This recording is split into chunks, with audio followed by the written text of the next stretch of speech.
Back in college, we were throwing a house party to celebrate the end of finals. The kind of party where nobody knows whose house it actually is anymore. The music is too loud, and everyone's had just enough to make bad decisions. Around midnight, I stepped outside to get some fresh air because the house felt like a sauna. That's when I noticed something weird. Our neighbor's back door was wide open. This was strange because he had been at our party earlier and had already left, saying he was going to crash early. At first, I thought maybe he forgot to lock it. Then I saw a shadow move inside his living room. That's when my drunk brain suddenly sobered up. I walked closer and peeked in through the window. Inside was a random guy, stuffing laptops, a PlayStation, and whatever else he could grab into a duffel bag like he was speed running a robbery. I sprinted back inside yelling, "Yo, someone is robbing the house next door." A few girls immediately called the cops. The guys? They did what drunk college guys do best, panic and form a plan that made absolutely no sense.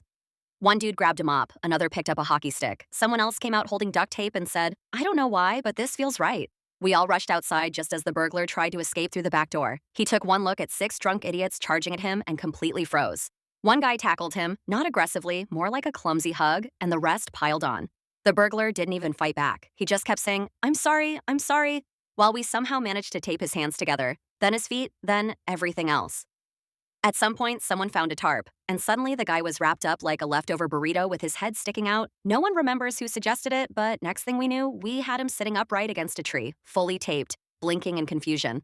The cops were taking forever, so the party just continued. Someone brought the speaker outside. Another guy handed the burglar a slice of pizza, which he couldn't eat. A neighbor came out to complain about the noise, saw the taped up man, paused for a full 5 seconds, then said, "Fair enough," and went back inside. When the police finally arrived, they tried so hard to stay professional. One officer asked, "So, you detained him?" Another had to turn around because he was clearly laughing.